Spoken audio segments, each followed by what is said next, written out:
morning, students. Today I will further continue the revision of first chapter of history. Surveys become important. सर्वेक्षण का बढ़ता महत्व. The practice of surveying also become common under the colonial administration. औपनिवेशिक शासन के दौरान सर्वेक्षण का चलन भी महत्वपूर्ण होता गया. The British believed that a country had to be properly known before it could be effectively administered. अंग्रेजों का विश्वास था कि किसी देश पर अच्छी तरह शासन चलाने के लिए उसको सही ढंग से जानना जरूरी होता है. By the early 19th century, detailed surveys were being carried out to map the entire country. 19वीं सदी की शुरुआत तक पूरे देश का नक्शा तैयार करने के लिए बड़े बड़े सर्वेक्षण किए जाने लगे. In the village, revenue surveys were conducted. गांव में राजस्व सर्वेक्षण किए गए. The effort was to know the topography, the soil quality, the flora, the fauna, the local histories, and the cropping pattern, all the facts seen as necessary to know about to administer the region. इन सर्वेक्षणों में धरती की सतह, मिट्टी की गुणवत्ता व वहाँ मिलने वाले पेड़ पौधों और जीव जंतुओं तथा स्थानीय इतिहासों व फसलों का पता लगाया जाता था. From the end of the 19th century, census operations were held every 10 years. अंग्रेजों की राय में किसी इलाके का शासन चलाने के लिए इन सारी बातों को जानना जरूरी था.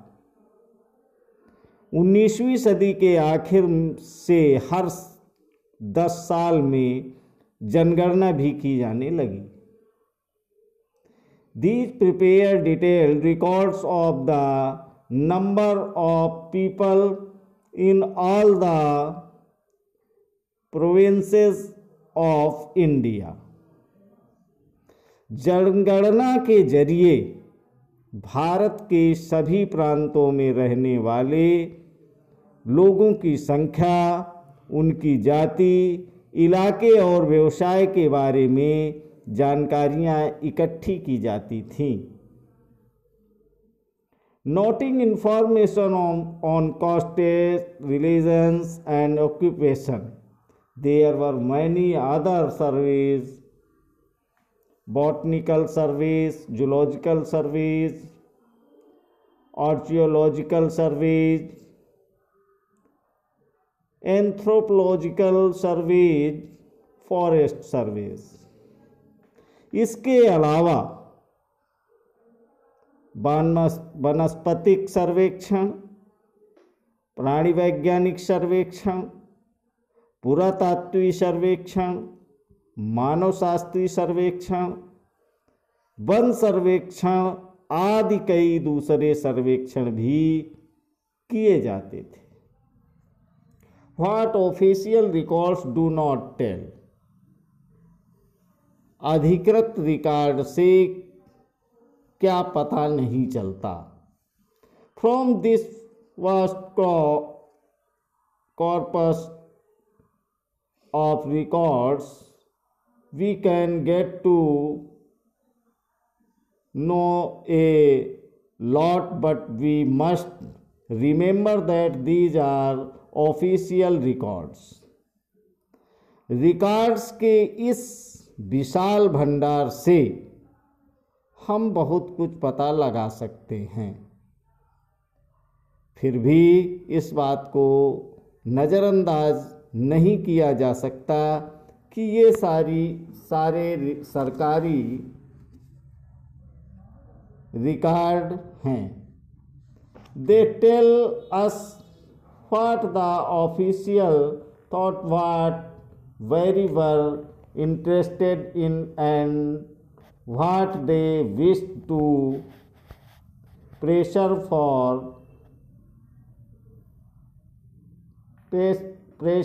For posterity. इनमें हमें यही पता लगता है कि सरकारी अफसर क्या सोचते थे, उनकी दिलचस्पी किन चीज़ों में थी और बाद के लिए वे किन चीज़ों को बचाए रखना चाहते थे।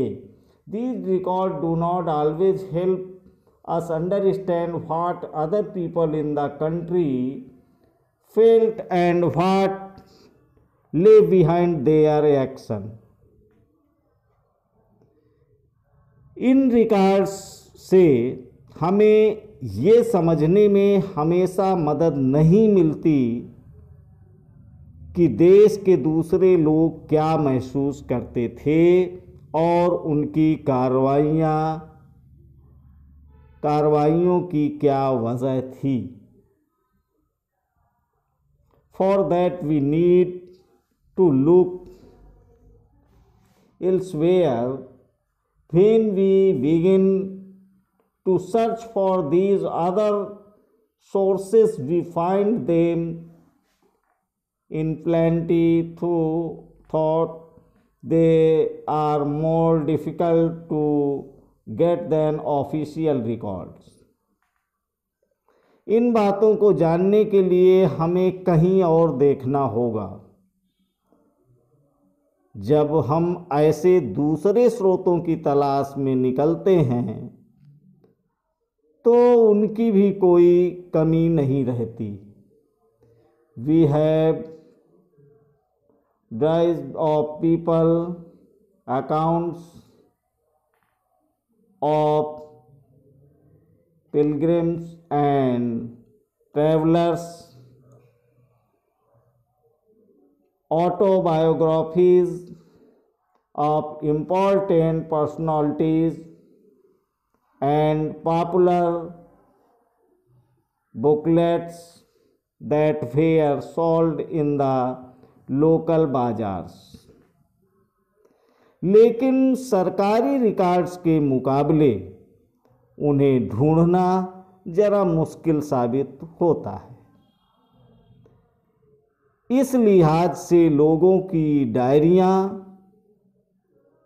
तीर्थ यात्राओं और यात्रियों के संस्मरण, महत्वपूर्ण लोगों की आत्मकथाएं और स्थानीय बाजारों में बिकने वाली लोकप्रिय पुस्तिकाएं महत्वपूर्ण हो जाती हैं। As printing spread, newspapers were published and issues were debated in public.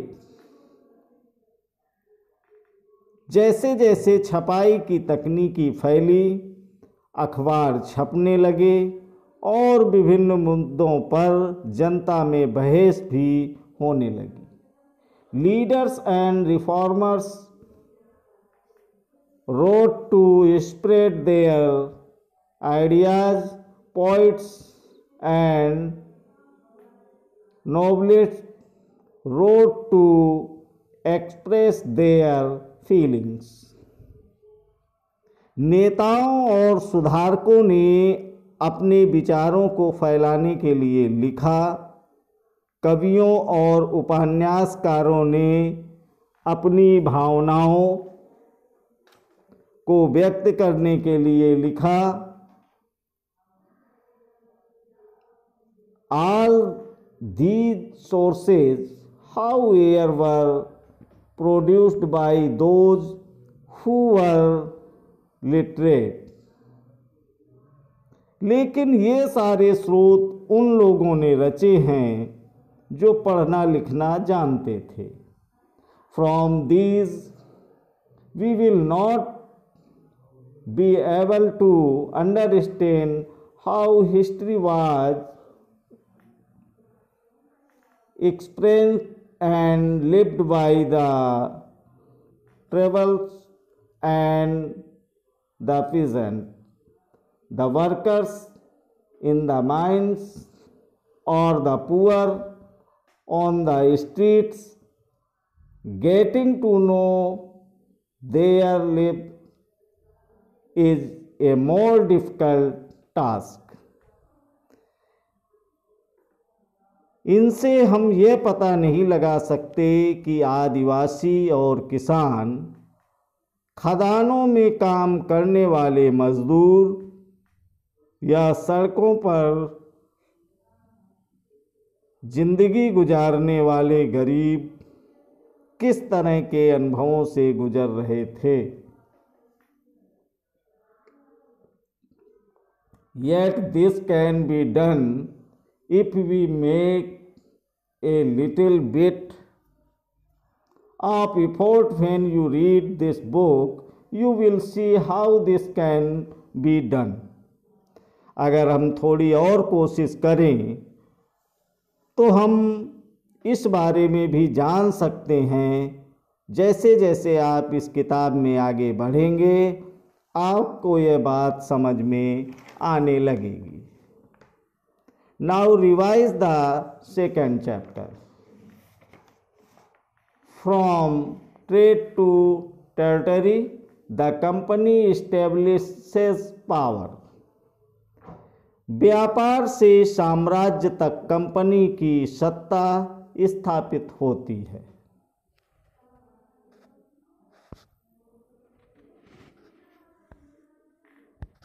Aurangzeb was